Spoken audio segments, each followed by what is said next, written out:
అందరికీ good morning అండి. రోజు కూడా మన ఇంట్లో డైలీ మనకి ఫుడ్ వేస్ట్ ఉంటుంది. వెజిటబుల్ వేస్ట్ ఉంటుంది.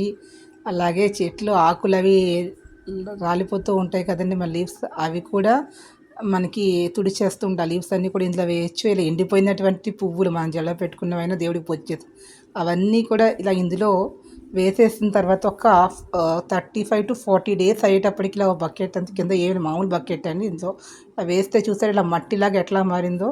ఇదే సేంద్రియ ఎరువులు. ఇది నార్మల్ కంపోస్ట్ అని అంటారు. ఇది మనం మొక్కలకి వేసుకోవచ్చు. పూల మొక్కలకి వేసుకోవచ్చు. అరటి మొక్కలకి, ఇంట్లో మనం పెంచుకునే మొక్కలన్నింటికి వేసుకోవచ్చు.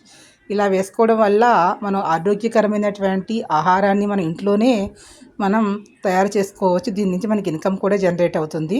ఒక చిన్న స్మాల్ స్కేల్ ఇండస్ట్రీలో పెట్టుకొని మనం దీని నుంచి ఇన్కమ్ కూడా జనరేట్ చేసుకోవచ్చు. మొక్కలు దీని ప్యాకెట్లో వేసి మంచి ప్యాకింగ్ అది చేసుకున్నట్లయితే అందరికీ మన మామూలుగా మనకి పూల మొక్కల వాళ్ళు ఇంట్లో నర్సరీస్లో వాటికి అది గార్డెన్స్ పెంచుకునే వాళ్ళకి ఇది చాలా బాగా ఉపయోగపడుతుంది. అదేవిధంగా అరటిపళ్ళు కానీ, ఇలా మన కాయగూరలు కానీ, లేదంటే ఫ్రూట్స్ కానీ ఇవన్నీ కూడా ఇవి వేసి పండించడం వల్ల మనం ఆరోగ్యమైన ఫుడ్ తయారవుతుంది. వీడియో మీకు నచ్చినట్లయితే ప్లీజ్ సబ్స్క్రైబ్ మీ ఛానల్. మీరు కూడా తయారు చేసి ఎలా వస్తుందో అనేది చెప్పండి. Thank you to all.